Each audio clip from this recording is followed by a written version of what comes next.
Всем привет, меня зовут Стрэндж, и я верю, что люди должны знать правду. Сегодня в моем распоряжении оказались шокирующие секретные документы о деятельности инопланетян в Литве. Эти документы стали достоянием архива ФБР в 2003 году. Моим сотрудникам стоило немалого труда, чтобы добыть их, используя как легальные, так и полулегальные, а попросту говоря, граничащие с государственной изменой методы. Но мы сумели и теперь обнародуем эксклюзивные данные. Выдержки из документов и протоколов носят достоверный характер, а все, что вне, досконально продумано нашими аналитиками. Полученные данные носят ужасающий характер, но вы обязаны быть осведомлены. Речь идет о безопасности всех детей человечества нашей планеты. Престарелая женщина пила горячий кофе в небольшой летней кухне загородного дома и разговаривала со своей невесткой. «Вы надолго приехали, дорогая? Надеюсь, хотя бы недельку прогостите. Я так соскучилась по внукам». Высокая, светловолосая Ильза деликатно отпивала чай и старалась проявлять уважение к свекрови, но хотелось уехать как можно быстрее. Но муж настоял на поездке из Вильнюса в окрестности Паланги к любимой мамочке. Так и поехали. А свекровь, несмотря на свою доброжелательность, так любила советовать и командовать, вот и сейчас. «Ильза, детенька, ты обязательно скажи Антанусу и Милде, чтобы не ходили на море через гору Наглиса. Там совсем недавно какие-то дети пропали, мальчик и девочка». «Да вы что?» Ильза поставила чашку на стол, советы начинали раздражать. «А что в полиции говорят?» «Нашли маленькую туфельку с самой горы, и больше ничего. Ты обязательно скажи, а лучше сама везде с ними ходи. Где дети сейчас, а?»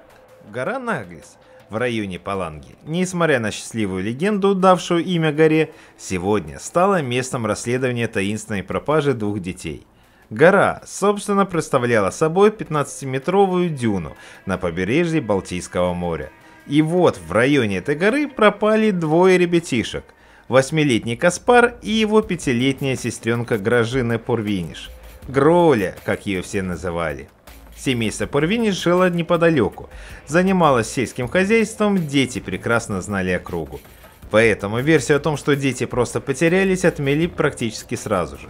Сбежали? Тоже не нашлось причин для состоятельности этой версии. В семье царили мир и взаимная любовь. Но что же тогда? Что? Оперативник полицейского комиссариата Паланги Йозас Арвидас, в очередной раз проходившийся по побережью вдоль злополучной горы, посматривал на нее и думал. Пропали дети. А до этого в районе этой же горы пропал мужчина 25 лет. Ни улик, ни следов, ни тел. Как будто люди просто пришли сюда и растворились. Собаки уверенно брали след, выводили кинологов горки и начинали крутиться на одном месте, теряя след. Иозас почесал затылок и достал из нагрудного кармана блокнот. «Эй, Володя, подойди сюда!» К оперативнику подбежал его помощник, русский, оставшийся в Литве после распада СССР. «Что, Иозас?» «Этот случай второй по округе. И уже 5-й по Паланге, понимаешь?» Владимир Большаков втянул воздух губами и присвистнул. «Похоже, серия». «Вот именно, нужно докладывать Вильнюс». «Думаешь, серийный убийца?»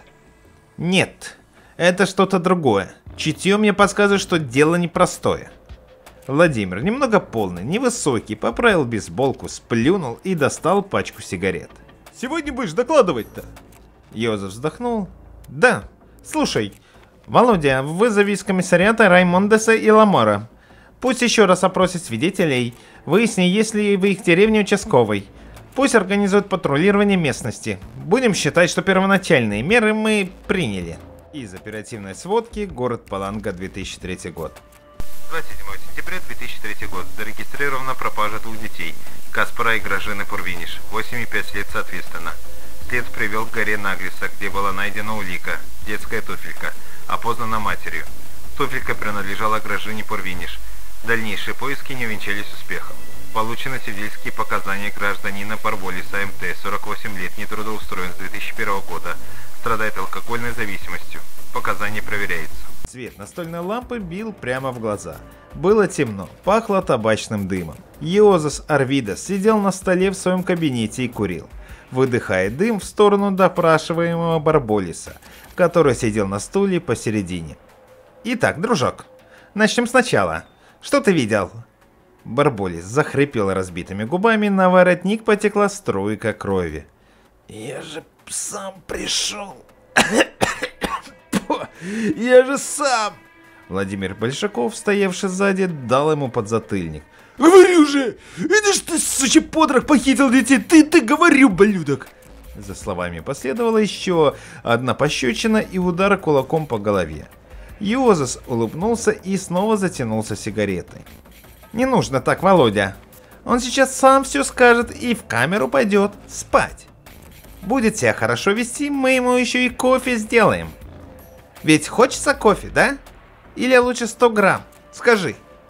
Барболис произнес что-то нечленораздельное. 100 грамм. Если удастся вырваться отсюда, то вообще завяжет бухать, даже не притронется к этой проклятой водяре.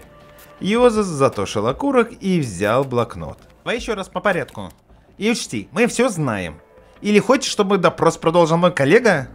Барболис попытался встать, но был обратно вдален стул с сильными ладонями Владимира. «Ну как, скажешь?» «Хорошо. Хорошо, сейчас». Мужчина закашлялся и захлебнулся. Отдышавшись, снова продолжил. 8 вечера это произошло. Я возле горки, возле горы Наглиса рыбу ловил. Вдруг услышал какой-то свист, скрежет. Побежал по берегу и видел, как... Кровь течет. Как гора раскрылась и в какую-то дыру втянула 2 малышей. Они там игрались, строили что-то. Слышь, командир, ну не трогал я этих детей, не трогал. Йозас встал со стола, Владимир вцепился в плечи допрашиваемого и потянул стул на себя, запрокинув его. Йозас подошел вплотную и наклонился, поднял за подбородок лицо Барболиса. «Я сейчас все оформлю. Ты подпишешь и будешь ждать суда, беспристрастного и справедливого. Ты понял?» Барболис молчал. «Ты понял?» Барболис уронил голову на грудь. «Владимир, доведи его до кондиции и составь протокол. Я уверен, что эта гнида и увела детей, а потом где-нибудь закопала. Выясни по возможности. Зря только в Вильнюс докладывали. Дело-то раскрыто». Главное управление полицейского комиссариата Литвы. Вильнюс, 2003 год. Получено очередное донесение, на этот раз из Паланги. Пропажа 2 разнополых детей. За год 12 аналогичных случаев бесследного исчезновения детей в районах Литвы с удалением от Балтийского моря на 2-3 километра вглубь побережья. Направить в Палангу специальных агентов, провести подробное расследование, допросить на месте, а затем этапировать в Вильнюс свидетелей происшествия Барболиса МТ. Протокол допроса, как и все обстоятельства, засекретить, не допускать утечки информации. Случай пропажи детей может быть косвенно связан с периодическим обнаружением гидролокационными станциями неизвестных металлургических объектов в Балтийском море на удалении до 1 километра от побережья. Обследование квадратов военными катерами и аквалангистами результатов не дало. В настоящее время задействовано 12 разведывательно-поисковых групп. Служба общественной безопасности Литва, Вильнюс.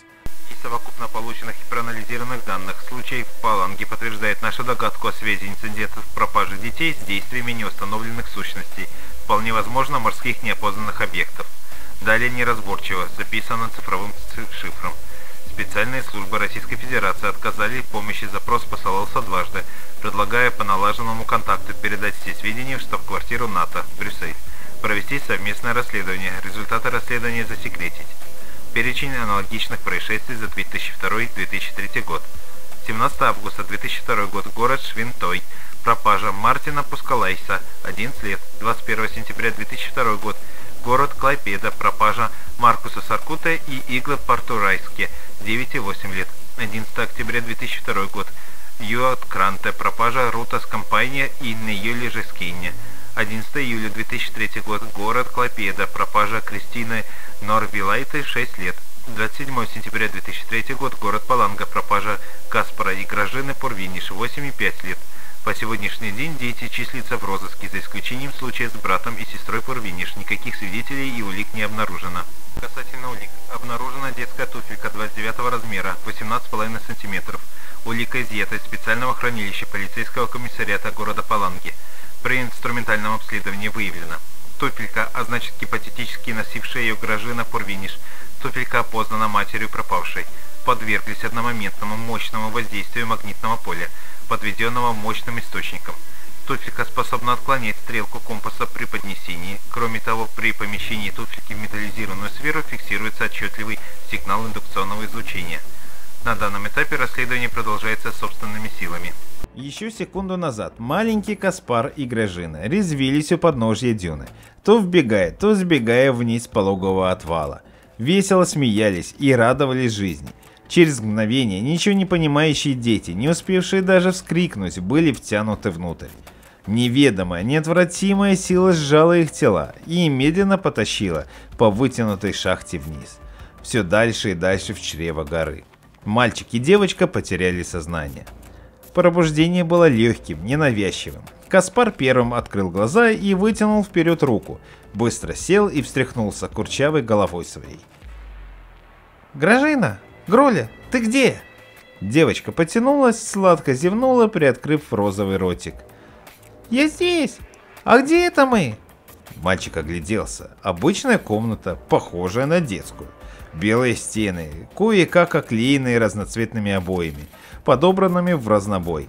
Фрагмент слона утыкался в половину облака, а половинка облака продолжила собой неведомую сказочную птицу. Края обоев были отклеены, образуя наверху у потолка и внизу у пола туннельчики. Дети очнулись, лежа на полу среди множества игрушек, наваленных кучами. Гражина увидела куклу и потянула их к себе, начала нянчиться. Каспар не мог понять, где они, а главное, как они сюда попали. Они ведь играли у Дюны Наглис, а теперь находятся в детской. Наверное, они уснули на песке или же потеряли сознание. Мама часто говорила им, что если долго и допоздна гулять по берегу, то можно уснуть, либо упасть в обморок от усталости и очутиться в логове морского чудовища. Неужели? «Гроля, тебе не страшно?» Девочка играла с куклой и улыбнулась. «Нет, мама же скоро придет и заберет нас». Каспар стал искать глазами выход. Вдруг одна из стен начала фрагментироваться. В середине прорисовался прямоугольник, который сначала выдвинулся вперед, а потом назад и отъехал в сторону. Открылся проем, в который вошел мужчина. Ну, по крайней мере, так сначала показалось обоим детям. Мужчина был одет в изорванную рубашку и спортивные брюки. Он медленно шел вперед на прямых ногах, что придавало походке какую-то странность, аномальность, что ли. Мужчина едва слышно произнес: «Не бойтесь, вам ничего не угрожает. Не бойтесь». Дети, как загипнотизированные, смотрели на мужчину и стали замечать то, что привело их в ужас. От головы и спины мужчины в проем с плетенными косынками тянулись провода. Голова мужчины была наклонена, но когда он, повинуясь неизвестным силам, поднял ее, то дети увидели выбитый глаз, висевший из глазницы на нервах. Мужчина был мертв, но шел вперед, бубня под нос. «Не бойтесь, не бойтесь». Гроля своим острым зрением увидела, что голова мужчины излучает едва уловимое свечение. Она закричала. Сразу же закричал и Каспар, закрывший собой Гролю. В отчаянии Каспар кинул мужчину металлическим паровозиком, но мужчина не остановился. Сразу же за ним в проеме появилось два существа. Тонкие руки и ноги серого цвета. Большие, безротые головы с огромными черными глазами.